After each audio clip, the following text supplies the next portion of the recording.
Bonjour à tous et bienvenue dans la 89e édition de Be My Guest. Nous sommes en live sur LinkedIn, sur Twitter, sur Facebook et sur YouTube.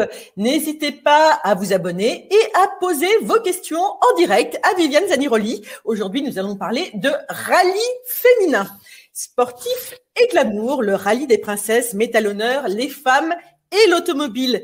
Il y a plus de 20 ans, Viviane Zaniroli faisait renaître le Paris-Saint-Raphaël, un rallye pour femmes de plus de 1500 kilomètres créé en 1929. Une façon pour elle de rappeler que l'automobile n'est pas un domaine exclusivement réservé à ces messieurs et aussi de prouver que contrairement aux idées reçues, les femmes savent piloter. Rencontre avec Viviane Zaniroli, l'infatigable fondatrice du Rallye des Princesses. Bonjour Viviane. Bonjour Stéphanie. Merci d'être là. Bonjour à tous.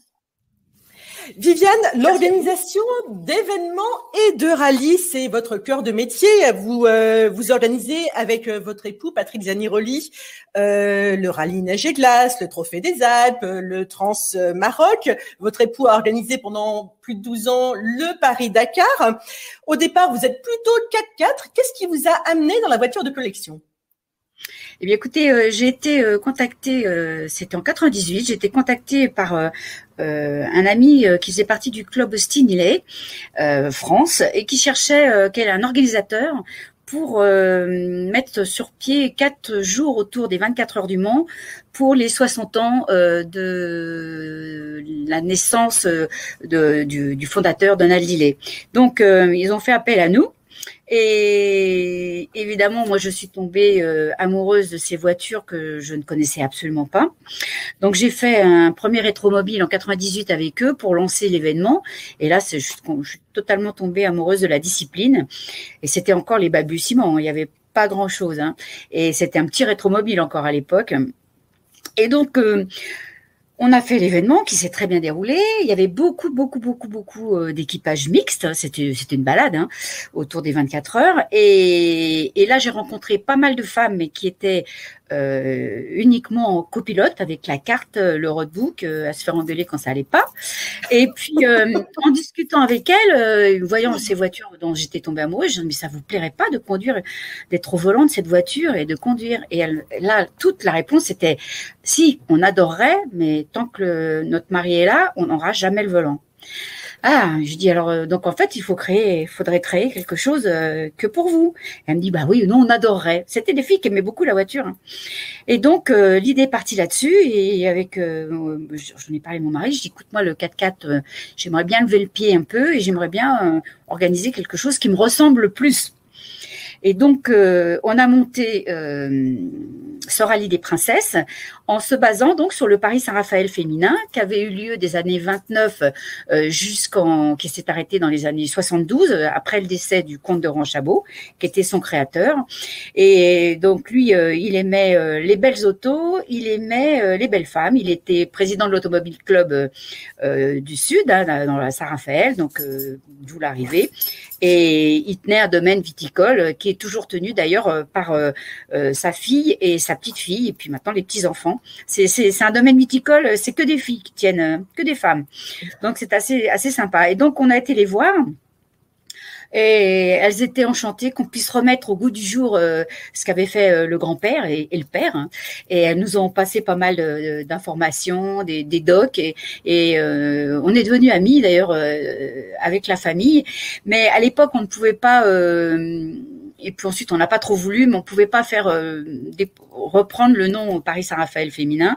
Il était encore déposé, donc il n'était pas dans le domaine public. Donc on a créé le rallye des princesses. Mon mari m'appelant souvent ma princesse, voilà, souvent. Voilà. Ah, c'était comme ça. C'était très mignon, voilà.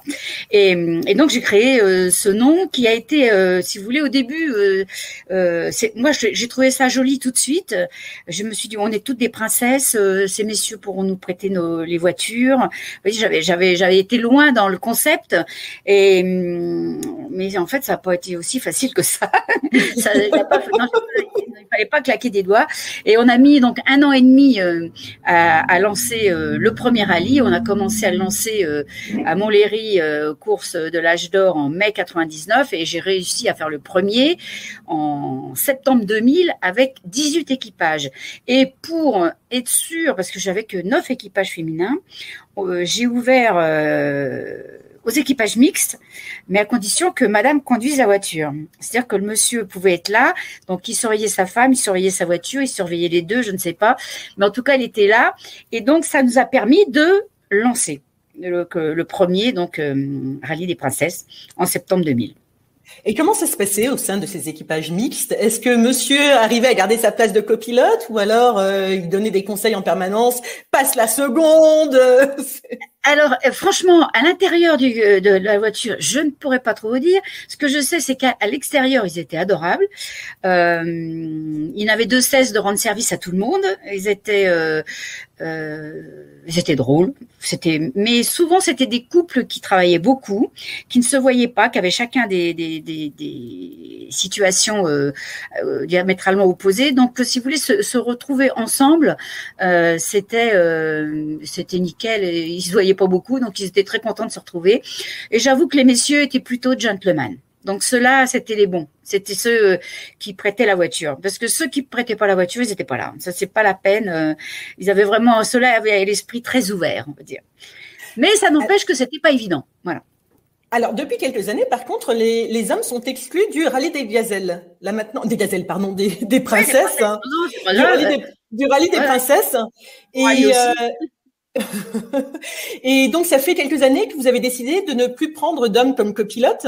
Qu'est-ce qui a motivé votre décision? On en avait de moins en moins et on avait de plus en plus d'équipages féminins.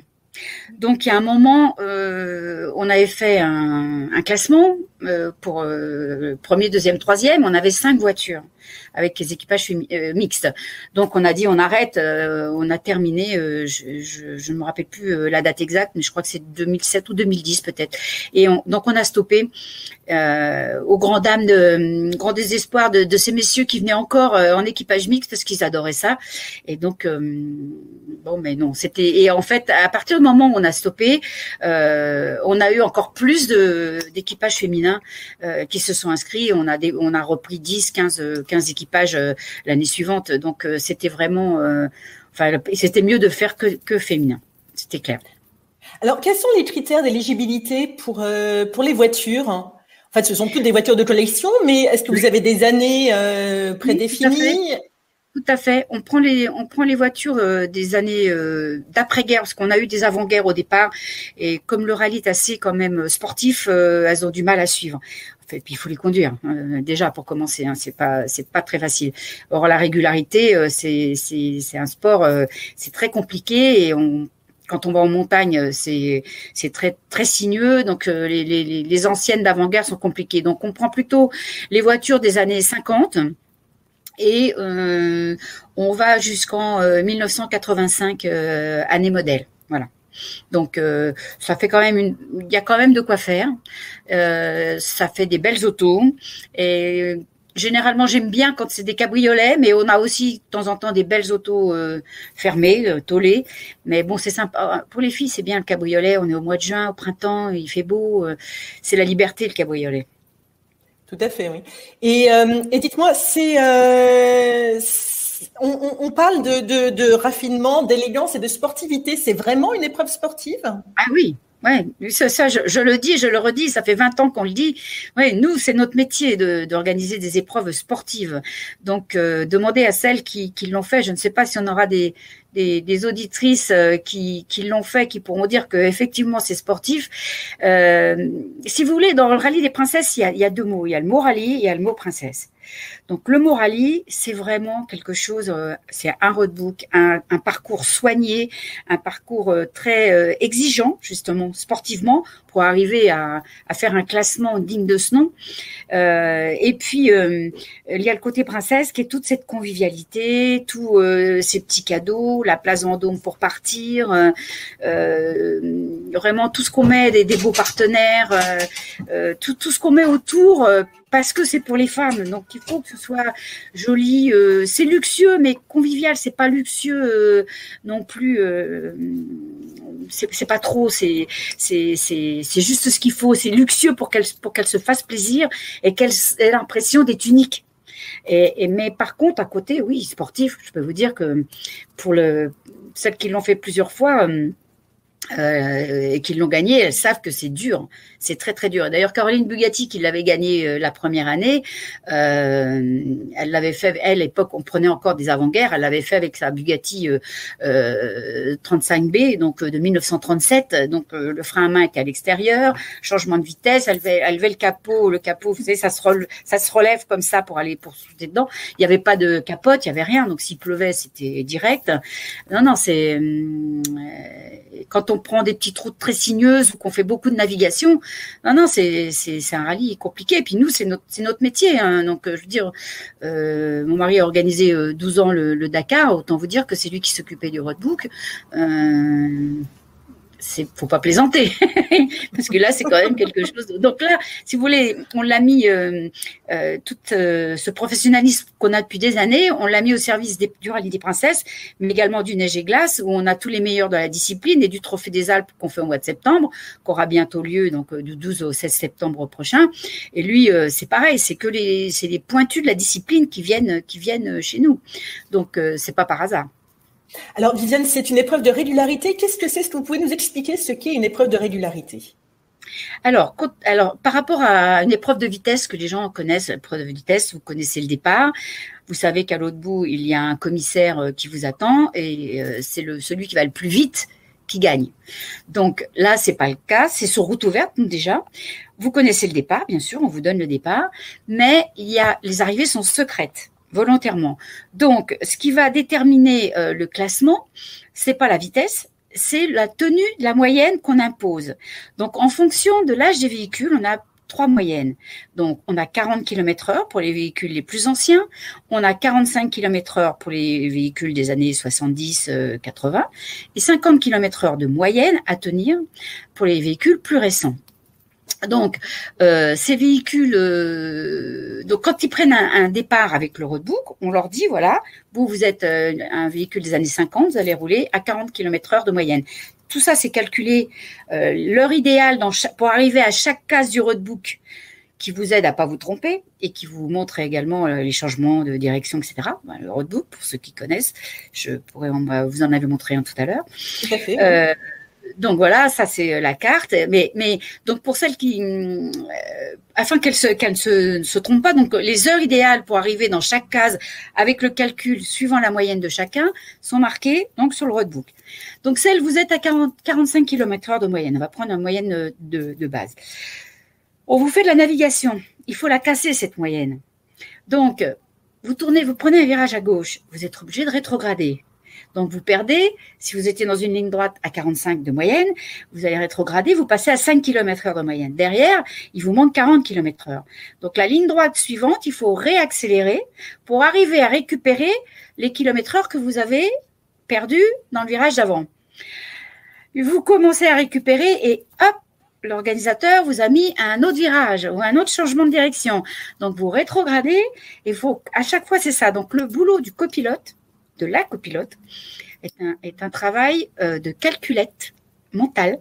Maintenant, il y a plein d'instruments maintenant qui aident les copilotes, mais qui doit tout le temps calculer pour se remettre et dire à sa pilote, t'es trop en retard, t'es trop en avance, jusqu'au moment où l'arrivée secrète est là. Elles sont prises. Nous, maintenant, on a un système de prise de temps par GPS. Donc, avant, on avait des commissaires qu'elles voyaient, mais quand elles les voyaient, c'était déjà trop tard. L'arrivée avait été bipée de loin. Maintenant, c'est par GPS, donc les arrivées sont encore plus précises qu'avant. Et puis, elle voit pas, donc il faut tout le temps maintenir cette moyenne jusqu'au moment où vous allez sortir de ce secteur. Puis après, vous êtes en liaison. Donc la liaison, vous pouvez rouler normalement en suivant le code de la route. Mais dans ce secteur, il faut vraiment essayer de maintenir cette moyenne. Je peux vous dire que c'est loin, loin, loin d'être facile. Alors, surtout que vous traversez quand même pas mal vous traversez la France, vous faites plus de environ 1500 kilomètres à chaque fois. Habituellement, vous descendez dans le sud. Là, on va reparler tout à l'heure de l'édition de l'année prochaine, mais habituellement, vous descendez dans le sud. Donc, vous faites un crochet par les Alpes. Donc, vous avez un peu une sorte de route. Voilà, on essaye tout le temps de passer par les Alpes parce que c'est beau, parce que c'est justement sportivement, c'est très exigeant et ça permet de bien éclater le classement et que la meilleure gagne, on va dire. Donc voilà, c'est compliqué. Ça c'est un petit Des fois on a des surprises. Ça, c'est dans le Pays Basque, il y a 2 ans. Donc là, c'est une rencontre. Il y avait un troupeau. Moi, j'avais fait l'ouverture. J'avais essayé de pousser les vaches. Mais malheureusement, alors c'était poussé, mais comme elles étaient revenues. Et on a eu plusieurs voitures qui se sont trouvées nez à nez avec certaines qui étaient quand même assez des bestiaux. Donc voilà. Ce que je vous disais, c'est que on va dans les Alpes parce que c'est là où on va avoir quelque chose de sinueux qui va être excessivement exigeant et sportivement c'est un terrain de jeu qui est superbe. D'ailleurs c'est comme ça qu'on va au Trophée des Alpes, qu'on a créé le Trophée des Alpes. Donc on fait au mois de septembre parce que là on va le faire. Il fait beau, il y aura pas de neige comme là. Ça c'était au mois de juin quand même, en 2004 je crois. Et autant vous dire que la petite Mini que l'on voit là avait des gros problèmes. Elle patinait parce qu'évidemment elle n'avait pas du tout prévu les pneus à clous. Et donc on voit mon mari qui pousse, la copilote est sortie, le caméraman est en train de se dire tiens je vais faire un super plan et derrière on avait des motos qui se baladaient dans les Alpes comme il y a beaucoup à cette époque-là au mois de juin. Donc voilà, on a réussi à la sortir quand même. Alors la Mini, elle était à l'arrêt total. C'était très drôle parce que là on était du côté du Galibier et c'était pas les neiges éternelles mais voilà il en restait encore beaucoup. Alors là, on a un témoignage d'une ancienne princesse, Alexandra Legendre, qui dit qu'en fait, les rallyes de régularité sont ultra difficiles. Pour avoir suivi cette opération en tant que journaliste, je ne peux qu'applaudir le professionnalisme de Viviane et Patrick et ses anirolleries et la logistique impeccable. Voilà. Les pièges off où les filles pilotes et copilotes, je ne sais toujours pas quel est le rôle le plus compliqué à endosser, sont gâtées, chouchoutées à l'arrivée de chaque étape. C'est bien nécessaire après une dure journée de calcul, 2 secondes en trop ou pas. Merci Alexandra. Alors Alexandra est, pour la petite anecdote, est la superbe rédactrice en chef de l'Automobile Magazine. Tout à fait. Voilà. Donc, si vous voulez, ce genre de témoignage est pour moi extrêmement important parce que elle l'a fait, elle sait que c'est dur et donc elle est dans l'automobile. C'est parfait. Mais l'année dernière, on a eu Séverine Loeb qui l'a fait pour la première fois. Et donc, Séverine, elle était à bord d'une Porsche.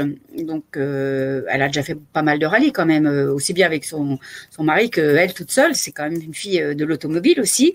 Et elle a gagné, comme c'est la première fois qu'elle faisait, elle a gagné le classement rookie. Elle était dans les 10 premières, sans avoir jamais rien fait. Donc, et elle a fait également, elle nous a fait un super discours à l'arrivée, en expliquant qu'effectivement, c'était loin de penser, c'était pas la rallye des princesses qui avait rien à faire. Voilà, Séverine, elle était vraiment heureuse et c'était dur, hein, parce que il y avait aussi, non, c'était très très dur. Elle nous a fait un discours qui était, pour moi, c'est quand des filles comme ça reconnaissent que cet événement est un vrai événement sportif, avec tout ce qui va autour de beau et de plaisant, et qui n'est pas anodin et c'est un bonheur, quoi. Alors, vous avez eu aussi Luana Belmondo comme princesse dans votre rallye. Alors, quand on est marié à un pilote comme Séverine Loeb ou Luana Belmondo ou même vous-même, est-ce que monsieur vous laisse le volant de temps en temps? Ah oui, Ah oui. Bah là, Louana, elle a pas fait beaucoup de rallyes non plus, donc mais Paul lui a donné beaucoup de conseils. Il était là sur la ligne de départ. Il y a les enfants qui étaient là, les 3 garçons qui étaient là, elle a supporté. Elle est maman, vas-y, tu vas y arriver. Elle était un petit peu comme ça parce que on s'attend pas trop, quoi. Mais c'est un peu tout. Pour toutes les nouvelles participantes, il y a toujours ce stress du départ, comment ça va se passer, etc. Puis une fois qu'on est lancé, ça se passe bien. Il faut partir. Mais elle était très inquiète. Alors Paul n'arrêtait pas de lui donner plein de conseils. Mais moi, mon mari me laisse conduire quand je veux notre voiture ancienne. Il n'y a pas de souci. Et Sébastien, alors ça, je ne suis pas sûre qu'il laisse conduire. Je pense qu'ils ont fait des rallyes ensemble, mais elle était copilote. Ce qui est un petit peu logique, mais elle a fait des rallyes, elle, de son côté, en tant que pilote. Voilà. Donc, elle a très beaucoup de bol, Séverine. Alors, je me disais tout à l'heure, donc, que vous descendez en temps normal, vous descendez dans le sud, et puis vous avez décidé, là, de faire la côte normande. Donc, voilà. Le rallye qui était prévu pour l'année dernière.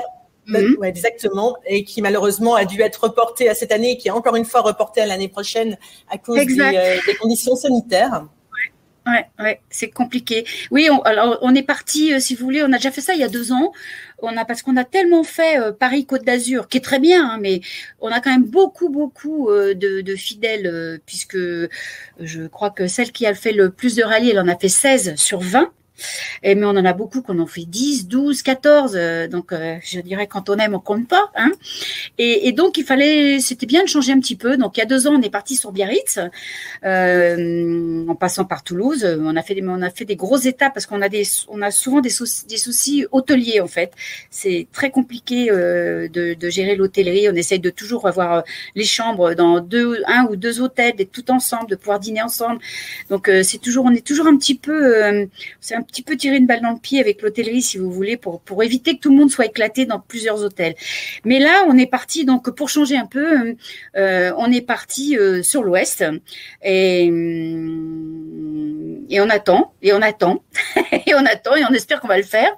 Et c'est beau, on va faire toute la côte normande. On va commencer par le Touquet, ensuite on fera Deauville, Dinard, et on passe 2 jours à la Baule en faisant le trophée de la Baule à la dernière journée. Donc c'est beau, c'est une belle région aussi. Donc là, faut changer. C'est bien de faire visiter. Là, vous savez, souvent, bon, maintenant c'est peut-être un peu différent, mais au début, vous avez les gens ne connaissent pas la France en fait. En tout cas, ils la connaissent quand ils vont sur la côte. Ils la connaissent en passant par l'autoroute, en prenant le train ou l'avion. Ouais. Mais passer par les petites routes où on passe, nous, on essaie d'être à la campagne le plus souvent possible. On ne prend rarement les nationales ou uniquement on les traverse ou les prend pour repiquer vite à la campagne et repartir sur des petites routes. Donc, parce que les nationales, ça n'a strictement aucun intérêt. Mais par contre, regardez ce genre de paysage.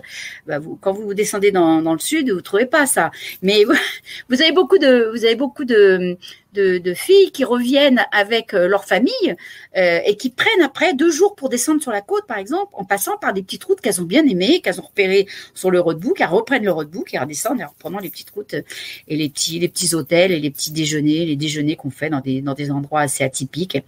Hein, voilà, donc on fait ces rallyes, c'est des rallyes découvertes aussi, hein, bien sûr. Et est-ce que vous avez des équipages étrangers? Ah, beaucoup, de plus en plus. Alors là, je ne dis pas, j'avais beaucoup d'équipages américains. J'en avais 6, ce qui est pas mal, hein, d'avoir 6 équipages américains. On a eu des équipages japonaises, des birmanes. Ah oui. Ah oui, on a eu des filles venant du Qatar, on a eu et puis on a beaucoup d'Européennes à la base, hein, des Canadiennes. Mais bon, là elles sont toutes ces filles-là, malheureusement, elles peuvent pas sortir. Donc ouais, ça c'est les équipages japonaises, elles étaient drôles, des mangas. C'était incroyable. Mais il fallait les voir à la remise des prix et tout. Mais là c'était trop mignon. Elles étaient contentes. C'était incroyable. Alors oui, je vous en prie. Allez-y. Alors, on a une question de Mathilde qui demande qu'est-ce qui est le plus dur dans l'organisation d'un rallye? L'écriture du roadbook, les autorisations des collectivités à obtenir, la sécurité d'encadrement? Je ne dirais pas que c'est les autorisations des collectivités, mais presque. Dans l'écriture de roadbook, c'est pas que c'est dur parce que c'est notre métier, donc on est je dirais qu'on est rodé, même si chaque année il faut recommencer. Il y a quand même une base qu'on a. C'est pas comme si on organisait pour la première fois. Donc, mais il faut s'y prendre de bonne heure. L'écriture du roadbook, ça demande beaucoup de temps. Ça, c'est mon mari qui prépare tout le terrain. Donc, il a un logiciel, lui, avec de cartographie. Et il travaille, il cherche les meilleurs endroits, les plus sinueux, les changements de direction, tout ce qui est quand on part de Paris, c'est pas très sinueux, donc là c'est beaucoup de navigation, donc on tourne à gauche, on retourne à droite. Il faut arriver à départager, faire un classement, donc il faut la difficulté vient de la navigation quand on descend dans le sud, et puis après quand on passe par exemple dans des endroits comme après Vichy ou qu'on part en montagne, là bien sûr c'est la navigation, c'est pas la navigation, c'est le terrain. Donc ça va être très sinueux, donc il va falloir trouver des routes très tordues pour arriver à ce que pareil à dissocier tout le monde et à faire un classement. Donc ça c'est dur, c'est pas dur, c'est long surtout. Et des fois c'est compliqué parce qu'il faut trouver l'étape avec les hôtels qui vont bien au bout. Donc voilà, l'écriture du roadbook, ça demande du temps surtout. Les autorisations, ça demande du temps aussi. On écrit à toutes les préfectures. Et on écrit à tous les villages traversés. On envoie pratiquement 400 courriers de tous les villages traversés de façon à prévenir les mairies qu'on va passer, ne serait-ce que par correction. Et puis, souvent, vous avez des mairies qui nous rappellent, disant, on peut vous faire un petit café d'accueil, on serait content. Vous avez les gens qui sont au courant, ils sont mis au courant par les petits journaux locaux, donc ils sortent leur voiture ancienne sur le bord de la route, ils s'assoient, ils sortent les chaises. Donc c'est drôle parce que la voiture ancienne, pour tous les rallyes d'anciennes qui existent, ça a une connotation nostalgique. C'est le patrimoine en fait. Donc mon père en avait une, mon grand-père en avait une, mon oncle en avait une. Enfin bon. Et donc c'est pour ça que ce sont des événements qui perdurent et qui ont une bonne presse, si vous voulez, au niveau de la population, parce que on peut dire qu'en ce moment la France est quand même devenue très autophobe, mais la voiture ancienne reste quand même quelque chose. Fédère. Oui. Elle fédère, voilà, exactement. C'est le patrimoine national et patrimoine international de l'automobile. Vous avez quand vous avez des Porsche 356 ou même des petites caravelles ou des Alpines qui passent, voilà, des petites MGB, des petites Triumph décapotables, celles qu'avait Françoise Sagan, des choses comme ça. Mais ça. Vous pouvez que rêver d'avoir envie d'y être. Ça, c'est des petites panhard. C'est là, c'est un petit moteur. On croirait que c'est un moteur de mobilette, mais elles ont eu du courage de traverser la France avec ça. Ça, c'est une Porsche 356. Sublime, mais c'est des voitures des années 50, 60 maximum. Ça, c'est une MGA, très belle auto aussi. Bon, mais c'est pareil, c'est des années 60, 65. Donc, il n'y avait pas de direction assistée. Voilà. Donc, non, c'est beau. Et on a, en plus, quand vous précisez que c'est le rallye des princesses et les gens savent que c'est que des femmes, maintenant, ils ont bien compris. Donc, tout le monde est content. Je veux dire, on a des hauts là sur le bord de la route. C'est très sympa. Très sympa. Alors, on a vu tout à l'heure les critères d'éligibilité des voitures, donc vous prenez plutôt après-guerre jusqu'aux années 80. Est-ce que vous acceptez les voitures qui sont modifiées, par exemple des voitures de collection rétrofitées? Des répliques, genre répliques. Non, électrifiées par exemple. Électrifiées. Alors, j'admets que ça risque d'être compliqué pour la recharge. Alors, d'abord, on n'a jamais eu de voiture ancienne électrifiée, bien que maintenant il y a un système qui est sorti pour électrifier son ancienne. Ça, on n'a jamais eu. Mais par contre, pendant un moment, j'avais ouvert aussi à une catégorie de voitures modernes, mais belles voitures, pas des petites voitures de ville. Et j'avais eu une Tesla, donc dans cette catégorie-là. Et ça a été une catastrophe. D'abord, la Tesla n'a pas. J'ai rien contre Tesla, mais ils n'ont jamais suivi la concurrente qui avait une Tesla prêtée par un concessionnaire. Donc, ce qui fait que la pauvre, elle galérait pour trouver à se brancher, parce qu'il faut se brancher avec des grosses prises, des prises de terre. Pas une prise électrique normale. Donc, quand elle faisait pas sauter la cuisine d'un restaurant, elle trouvait pas à se charger. Donc, si vous voulez, c'était extrêmement compliqué Et en fait, c'était pas ça. Une année aussi, on a lancé un rallye en automne où on avait pris des voitures, prenait des voitures modernes, mais de catégorie des belles GT, quoi, et de l'ancienne également. Et là, on avait eu une concessionnaire qui avait mis une e-Méhari.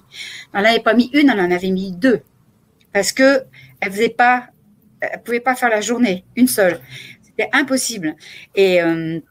Et donc, elle en prenait une le matin. Fallait tester, elle venait de sortir, hein. Donc, c'était en 2016. Donc, elle en prenait une le matin et l'après-midi, elle prenait la deuxième. Mais le soir, il fallait les recharger toutes les deux parce qu'elles étaient vides. Et on avait quand même réussi à faire sauter l'électricité du parking de Montpellier. Donc, du parking Vinci de Montpellier qui avait sauté. Donc, c'est pas trop fait pour ça quand même. Voilà. Alors on verra comment ça progresse, mais par contre, pourquoi pas électrifier. Je sais que j'ai vu qu'il y avait un nouveau système. Le gars, celui qui est la marque exposait à Rétromobile, expose à Rétromobile depuis 2 ou 3 ans, et on peut transformer. Alors il y a tout un système pour transformer son moteur en électrique, quoi. Oui, enfin bon. Tout à fait, oui. Mais après, bon, voilà, il y a l'autonomie, voilà. Et puis il faut pouvoir recharger. On n'en est pas là, et bon, c'est pas en roulant une fois de temps en temps avec son ancienne qu'on va polluer la France entière. Donc, voilà. Dites-moi, Viviane, tous les ans, vous avez des personnalités qui pour le rallye. Mais c'est ouvert à toutes les femmes, on est d'accord. C'est pas seulement les princesses et les people. Voilà, donc si vous voulez, c'est vrai que c'est ce que je vous disais tout à l'heure quand j'ai appelé Rallye des Princesses. Moi, je trouvais ça très beau, mais c'est vrai qu'au début, ça m'a pas aidé parce que j'ai entendu dire oui, c'est chichi, c'est prout-prout, il faut avoir le sang bleu. Non, toutes celles qui étaient là, elles n'avaient pas le sang bleu. J'ai eu des princesses au début, c'est vrai, pour me faire connaître, ça m'a aidé. Ma tendre et chère Hermine de Clermont-Tonnerre, qui est partie l'année dernière, malheureusement, avec Sophie Favier, sa grande copine. Mais bon, Hermine, elle, c'était un risque tout, c'était un casse-cou. Donc, elle adorait la voiture, elle adorait la moto. Et voilà, mais j'ai eu des personnalités. Adriana Carambeu avec sa sœur Natalia. Alors là, Adriana, on avait un mur, on serait cru au Festival de Cannes. Donc voilà, mais adorables toutes les deux. Elles étaient contentes de courir. Elles étaient avec une moderne. On avait encore les modernes en 2014. Et en fait, elle courait avec sa sœur qu'elle voyait pas beaucoup. Et c'était super. Elles étaient vraiment enchantées. Et Adriana d'ailleurs a écrit un livre. Je viens d'un pays qui n'existe pas, qui n'existe plus. Et elle a fait une belle part au Rallye des Princesses et ça a été très très très sympa. Et bon alors voilà donc. Qu'est-ce que j'ai eu oui, bien sûr, j'ai eu Luana. En 2017, on ne savait pas parce qu'elle avait été très discrète. On a eu Maëva Cook. Et Maëva s'est bien débrouillée en tant que copilote. Voilà, si elle est là, c'est qu'elle a gagné, elle a gagné une coupe. Donc, je crois qu'elles étaient premières. On avait encore. Non, je crois qu'elles étaient premières de leur catégorie. Donc voilà, c'est arrivé. Donc là, c'est à Berthaud-Bélieu. Donc l'arrivée à Saint-Tropez, et très sympa. Et puis en fait elle nous avait été très discrète sur le fait qu'elle était déjà Miss qu'est-ce que c'était elle était du Nord, hein, je crois, c'est ça, oui. Et donc quand on a vu qu'elle se présentait à l'élection de Miss France, évidemment toutes les princesses étaient derrière elle. Je ne sais pas si c'est notre vote à toutes qui a fait qu'elle a été élue. J'espère qu'on a aidé fortement. On a bien voté. Je crois que c'est la première fois que je votais autant. Cindy aussi. Alors Cindy, elle est venue en 2007 et puis elle a gagné en 2010. Et super bonne pilote. Très très bonne pilote. Puis alors juste adorable, belle comme un cœur et super sympa. Très sympa. Elle a gagné en 2010. Elles étaient très bonnes, un bon équipage sur une Mazda. C'est très très bien. Ça c'est pareil. Alors ça c'est en 2013. Oui, 2013. On arrivait à Saint-Tropez. En 2013, on a eu Solveig Liselot. Alors Solveig, elle est Miss Météo. Elle était Miss Météo sur Canal+. Et puis avec Lara Begbédé, donc l'épouse de Frédéric. Donc voilà, Xavier, je vois Xavier Crespin. Merci Xavier. Un très beau rallye, beaucoup de passion automobile, de très belles expériences avec une équipe pro. Bravo Viviane. Alors, quand on a eu Peugeot pendant 4 ans partenaire et Xavier était directeur de la communication. Donc, on a beaucoup travaillé avec Xavier et maintenant Xavier est directeur du patrimoine Peugeot Citroën. Donc, il a une grosse charge aussi. Et il s'en occupe super bien. Et il a reboosté tout le patrimoine et c'est topissime. Merci beaucoup, Xavier. Il y a des gens, il y a des belles personnes. On rencontre, on fait des très belles rencontres dans ces événements. Alors, avec vous aviez Geneviève de Fontenay. Alors, est-ce qu'elle a piloté ou alors elle était juste jamais elle est venue parce que j'avais Cindy, j'ai eu aussi, j'ai pas mis de photo, j'ai eu aussi, comment elle s'appelle, je vais y arriver, Sylvie Tellier, qui est venue en 2004. Juste avant, en rentrant du rallye, elle a signé chez Endemol. Voilà, pour pouvoir travailler avec Geneviève de Fontenay et la remplacer. Et donc, en fait, Geneviève était venue pour encourager ses Miss. Voilà. Donc, elle est marrante. Elle n'a pas sa langue dans sa poche. Hein. Ah oui, j'imagine. Elle est marrante. Elle est très amusante. Alors, vous avez aussi des personnalités du monde de l'automobile comme Jean Todt.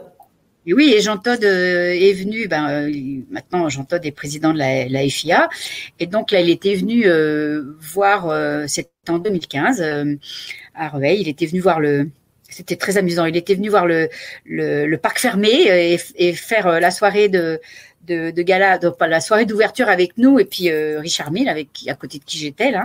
C'est la première année où on a signé avec Richard Mille et Jean Todt fait le tour du parc avec Richard et on avait une participante qui avait une magnifique Ferrari California. Mais une voiture je ne vous dis pas les millions qu'elle coûte. Et Jean Todt vient me voir en me disant, mais Viviane, vous pouvez me dire quel est l'homme qui prête sa Ferrari California à son épouse. Et là, je le regarde, un gentleman. Et là, Richard, il est parti dans un fou rire incroyable. Jean Todt, il a fait « Ah, bon, d'accord. » Visiblement, lui, il ne l'aurait pas prêté. Hein. Mais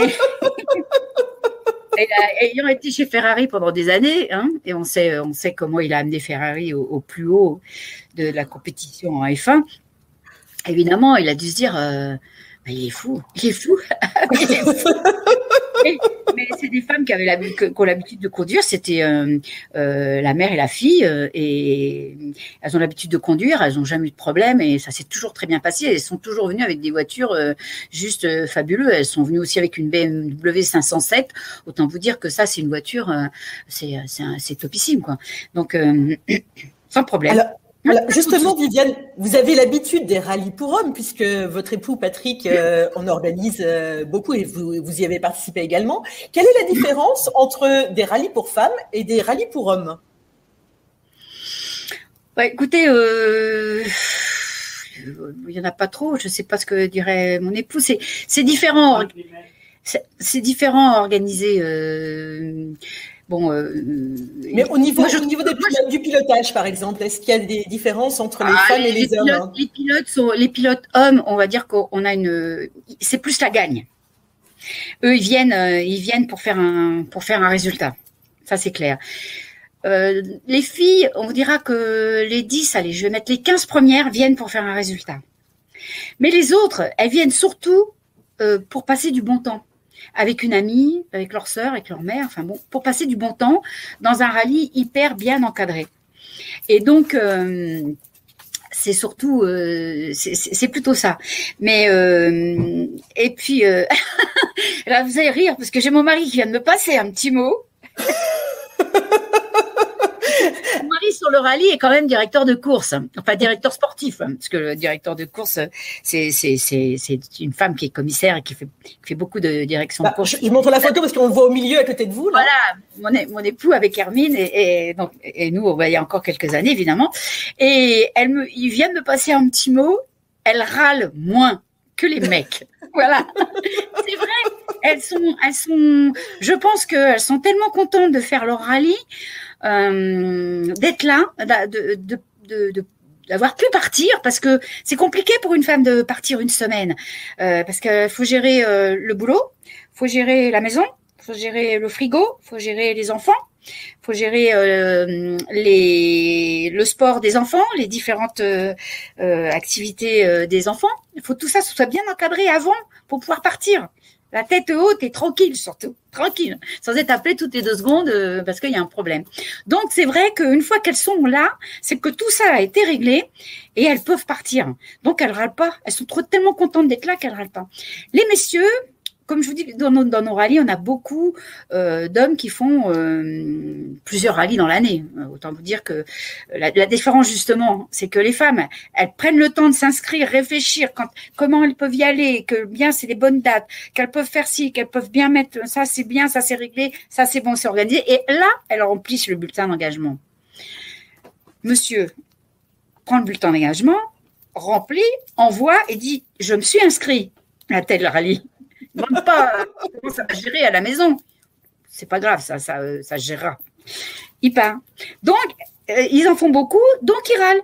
Voilà, parce que celui-là, il trouve que c'était comme ci, comme ça. Il y a toujours un truc qui va pas, mais qui, au final, va très bien.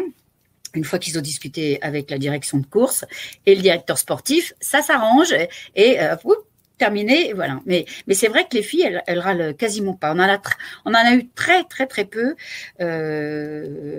qui étaient râleuses. Voilà. Alors, dites-moi, est-ce que vous avez des concurrents au niveau du rallye des princesses en Europe ou juste même en France, hein? Comment ça? Est-ce qu'il y a d'autres rallyes féminins en France et en Europe? Ah, des concurrents au niveau rallye. Non, alors oui, non. Il y a un rallye qui s'est créé en Suisse sur 2 jours, je crois, qui fait un peu de régularité et qui a pris un peu le style de ce que fait le rallye des princesses. C'est plutôt bien. C'est bien quand on est un peu copié, ça veut dire qu'on a du succès. Ça veut dire que l'idée qu'on avait était bonne. Il y en a un autre qui s'est créé également, mais qui est un petit rallye dont lui donner le nom serait donner un peu trop d'honneur, donc je tairai le nom, qui végète tranquillement et voilà. Mais en France, un petit truc. Voilà. Et puis non, sinon l'autre beau rallye, vous savez, on est 2 à avoir fait quelque chose qui dure, hein, parce que c'est pas le tout d'organiser, il faut que ça perdure, hein, faut que ça tienne. Hein. Et donc, c'est le rallye des gazelles de Dominique Serrin. Hein, donc, on est 2 à avoir fait un beau rallye. Et moi, j'ai plusieurs filles qui font les gazelles et qui font les princesses, ou qui font les princesses et les gazelles. Et s'y reconnaissent, elles savent bien aussi voir une organisation solide qui est là avec ses fondamentaux et qui est bien implantée sur le terrain. C'est pas le tout de copier, quoi. Il faut faire bien. Donc c'est pas toujours le cas. Donc ça reste des petits événements qui ont le mérite d'exister, si vous voulez. C'est bien d'en avoir plusieurs, et puis ça peut aussi donner, ça peut permettre à des filles qui veulent faire un gros rallye comme le rallye des princesses, de pouvoir s'entraîner. Donc et se faire à la main pour voir comment c'est, quoi. Alors, depuis plus de 20 ans que vous organisez le rallye des princesses, est-ce que vous avez l'impression que les mentalités évoluent par rapport aux femmes et à l'automobile? Ah oui, tout à fait. J'ose espérer que le fait d'avoir fait le rallye des princesses et d'avoir tenu aussi longtemps, ce qui n'a pas toujours été facile. Il y a des années où j'ai failli baisser les bras et le faire tous les 2 ans. Dans les années 2005-2006, ça a été très compliqué. Hein. Puis j'ai des gens qui ont cru en moi, des partenaires qui m'ont aidé et qui m'ont dit mais non, c'est bien, vas-y. Mais c'est vrai que ça n'a pas toujours été simple et les mentalités ont vraiment changé. Un exemple, quand j'ai lancé le rallye des princesses, donc j'ai fait donc le Rétromobile en 99 avec un très beau stand avec du rose et belles affiches, le rallye des princesses. Et donc je voyais arriver les gens et là c'était les femmes, elles réalisaient tout parce qu'elles connaissaient pas. Et le monsieur avait déjà vu et tout, et elle disait oh là là c'est bien, c'est super, oh chérie c'est super, hein, dis-moi j'aimerais bien le faire et tout. Et le mari disait t'y penses même pas, je te passerai pas la voiture. C'était clair. Hein. Et alors c'était l'esprit aussi club. Donc, le monsieur, le blazer, l'écusson du club, c'est le blazer bleu marine, pantalon flanelle gris, et la femme, manteau de fourrure, donc plutôt d'un certain âge, on va dire des gens avec déjà des situations bien établies, pas trop de jeunes. Et pourtant, à l'époque, la voiture ancienne coûtait beaucoup moins cher que ce qu'elle ne coûte aujourd'hui. Il faut voir comment les prix ont monté en 20 ans. C'est incroyable. Et puis maintenant, et puis au fil des ans, on a bien vu que ça s'est démocratisé. Et aujourd'hui, j'ai beaucoup de jeunes femmes qui viennent avec leurs époux. D'ailleurs, les époux qui disent « Oh, je veux qu'elle le fasse, ça sera génial, elle va s'éclater, ça va être super. » Donc, les mentalités des messieurs ont changé. Beaucoup. Ils donnent beaucoup plus de latitude à leurs femmes. T'as envie de te faire plaisir, ma chérie, mais oui, tout. Alors, au début, c'est je t'offre la voiture, ou c'est la voiture du couple, ou alors ils ont chacun leur voiture. Et ça, c'est souvent comme ça. Elles ont leur voiture, les filles. Elles se sont fait plaisir avec un petit cabriolet. Elles ont acheté une petite voiture, une perle, une belle voiture. Enfin bon. Et donc, elles sont totalement autonomes. Et ça, de là, ça a changé. Et donc, on se retrouve avec des jeunes femmes d'une quarantaine d'années, qui ont un bon boulot, mais qui ont envie de partir, qui ont un boulot qui est pesant, et puis, mais qui ont les enfants, qui ont des enfants en bas âge, donc qui ont vraiment envie de prendre l'air, quoi, et envie de se faire plaisir. Donc c'est pour ça que et celle-là, elle cherche pas forcément elle cherche à bien faire, parce qu'une fois que le challenge est lancé, elles se prennent au jeu, mais elle cherche pas le résultat à tout prix. Elle cherche à pas être ridicule et surtout à pas se perdre. Parce que pour elles, se perdre, je ne sais pas si à la maison, elles attendent les pires, les pires vannes, on va dire, mais en tout cas, elles veulent pas se perdre. Et quand elles arrivent au bout du rallye, vous pouvez pas savoir la fierté qu'elles ont envers elles-mêmes d'avoir réussi à finir le rallye. Genre, je l'ai fait. Ouais, comme quoi, vous voyez, je peux le faire. Moi aussi, je peux le faire. Et ça a été souvent comme ça. Et elles ont raison d'être fières d'elles, parce que nos rallyes, c'est pas une balade. Ils sont durs. Donc, quand elles arrivent au bout et que la voiture n'a pas été, leur a pas posé de problème, parce que ça arrive aussi de temps en temps, de moins en moins, mais de temps en temps, bah, elles peuvent être fières, parce que c'est loin d'être évident. Et moi aussi, je suis fière d'elles. Alors pour terminer, Viviane, votre meilleur et votre pire souvenir du rallye des princesses? Oh, le pire souvenir, on va commencer le pire, on va garder le meilleur. Le pire, l'année 2007. Il a plu du début jusqu'à la fin. C'est-à-dire que pour un organisateur qui organise un truc au printemps, quand il doit faire beau, place Vendôme, des hallebardes. Donc tout le monde aux abris. Personne dehors, la place Vendôme vide, à part les voitures. Et nos pauvres commissaires techniques sous les tentes qui faisaient les vérifications. Plus personne, mais c'était, mon Dieu, ça me fend le cœur. Je le vois encore. Ensuite de quoi, on a eu l'eau tout le temps. Tout le temps. Et quand on l'avait pas, ça nous rattrapait le soir. Donc, c'est mon pire souvenir, 2007. Voilà. Mais les voitures qui tombaient en panne, panne électrique, les bobines trempées, on devait courir sur un circuit à Alès, la moitié du rallye, même pas, je crois qu'il y a 10 équipages qui ont fait le tour, mais ça, il y avait des gerbes d'eau de partout, les voitures qui tombaient en panne, on les comptait sur le bord de la route, il fallait sécher, enfin bon, catastrophe. Et puis, mon meilleur souvenir, c'est le premier. Le premier, je l'ai fait, je l'ai fait, c'était loin d'être évident, hein, donc même avec 18. Et mon attaché de presse de l'époque, c'était Madi Pescarolo, la femme d'Henri, qui est toujours, donc ce sont des amis. Et vraiment, on s'est congratulés en disant, on a réussi à le faire. Et on est arrivé à l'époque, la première année, on est arrivé à Sainte-Maxime, sous un soleil magnifique. On avait la télé, on avait la presse qui nous attendait et tout. Et c'était topissime. Et c'est là donc que j'ai rencontré Hermine de Clermont-Tonnerre, qui est devenue mon amie et qui était une fille superbe et avec qui on est resté amis 20 ans. Et qui malheureusement nous a quittés au mois de juillet l'année dernière suite à un accident de moto. Voilà, elle est partie en faisant de la moto, elle qui aimait tout ce qui était mécanique. Et elle a fait le rallye 12 fois, au moins, oui. Oui. Et on se voyait souvent et on s'appelait, on pensait c'était drôle, elle était fun, elle avait beaucoup d'humour. Elle est partie d'un accident de moto, elle s'en est pas remise, elle est restée dans le coma pendant un mois et elle est partie le 3 juillet l'année dernière. Ça va bientôt faire 1 an et c'est toujours aussi difficile à dire. Mais par contre, on avait bien ri et ça, c'est un super souvenir. Vraiment, faire le premier, ça a été un très, très beau souvenir. Ça, c'est clair. Et voilà. Et sinon, chose dont on n'a pas parlé, qui est assez importante pour moi, parce qu'aujourd'hui, ils valorisent le rallye encore plus, c'est que, donc en 2015, cherchant un partenaire montre, j'ai donc pris contact en allant au salon de la haute horlogerie à Genève. J'ai pris contact avec Richard Mille, qui lui, Richard est un passionné d'automobile, grand collectionneur, notamment de F1. Et je lui ai proposé, donc je lui ai montré mon dossier, et ça a duré 10 minutes. Et au bout de 10 minutes, il m'a dit ça m'intéresse et je veux le partenariat à titre. Et donc, on a signé, donc c'était au mois de janvier, on a signé à Rétromobile qui était au mois de février, donc un mois après. Et puis, Richard venait de lancer sa catégorie montre femme. Il cherchait donc quelque chose pour faire la promotion autrement qu'avec des publicités. Comme il était déjà partenaire du Mans Classique, eh bien ça correspondait tout à fait, ce rallye, pour qu'il puisse faire la promotion de ses montres.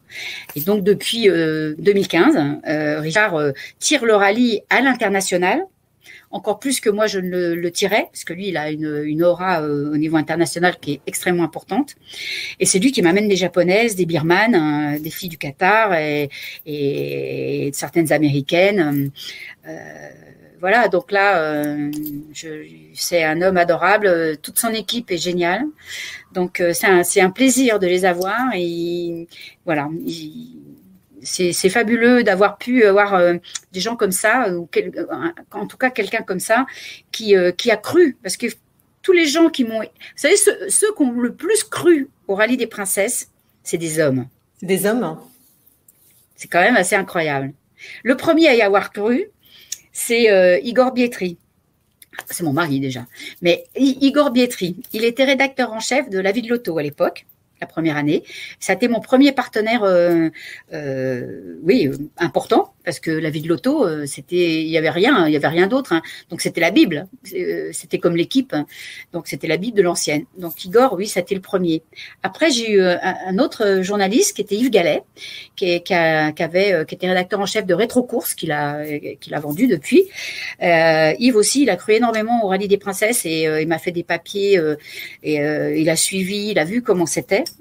Et puis Xavier Crespin, donc DIRCOM de Peugeot à l'époque, hein, donc en 2013, 2014, et donc Xavier aussi a cru énormément au Rallye des Princesses.